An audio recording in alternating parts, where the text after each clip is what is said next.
Why are you going to the Dominican Republic? I'm going to the Dominican Republic because I meet God there. I'm going to help others that can't help themselves. I'm going back to the Dominican Republic to help people where they are.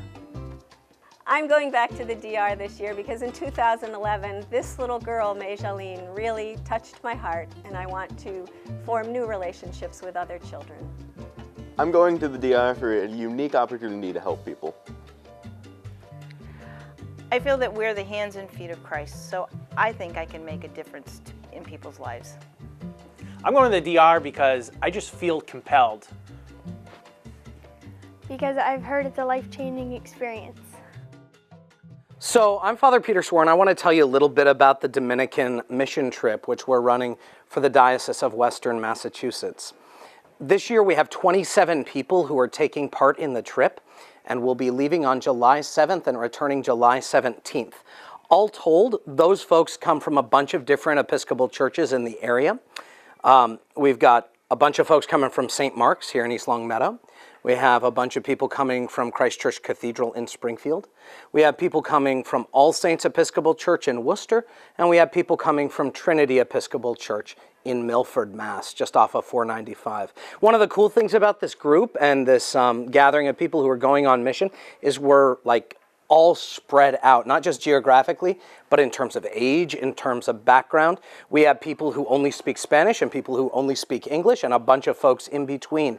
So our gatherings are forcing us to kind of learn a little bit what it is to work across culture and across differences. So truly, I think it's fair to say we represent God's church here in Massachusetts, and we're excited to be able to go as representatives of this diocese down to a place called San Pedro de Macorís, which is located on the southern coast of the Dominican Republic. It's about an hour to the east of the capital city, which is called Santo Domingo. San Pedro is where Sammy Sosa is from, and it's a city of about 250,000 people. While we're there, we're going to offer two different big projects. One is going to be a vacation Bible school, where we'll have anywhere between 250 to 300 children who will come. They'll learn about God. They'll have a program so they can be off the streets during the day. They'll receive a full meal. For many of them, it's the biggest and best meal that they'll have in the full day.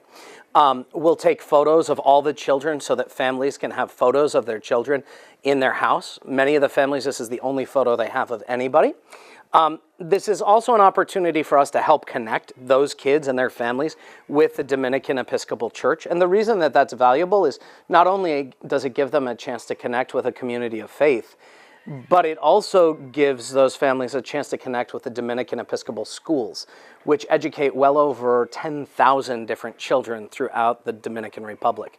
It gives a lot of families who are living in pretty extreme poverty a chance to break out of that cycle of poverty and experience a different way of living. Dominican Republic is interesting. It's actually a pretty poor country. The average income for most workers who just do basic labor, not like lawyers or anything, but just standard everyday workers, is about $2,500 per year. So if you figure that out, I mean, these people are living on very little money. And as a result, when we're there, a lot of the kids won't have shoes. They'll be missing items of clothing. Clothing will be, ragged and broken up. And so as we teach Vacation Bible School, we're also able to connect with folks who are in need, providing food support, medical support.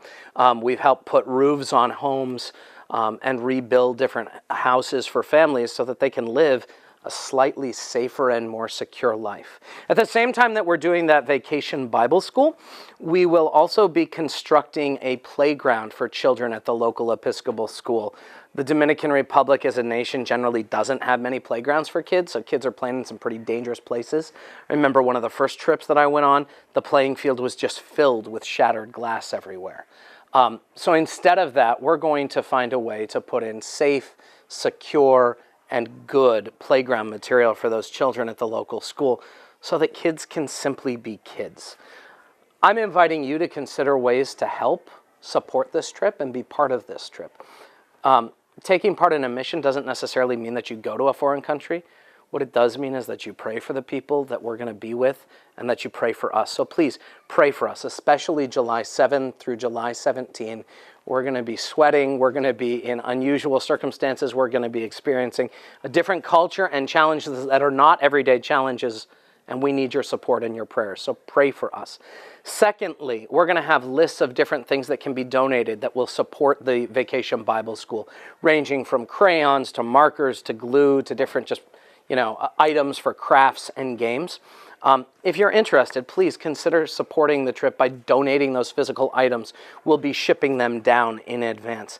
Finally, please consider giving financially to help support this trip. I mentioned that we're going to be feeding 250 to 300 children a day. That costs about $2.50 a day to be able to feed each child. So that adds up when you have that many children. Also mentioned we have 27 people heading to the DR, and that's a lot of people to transport from the States to the Dominican Republic.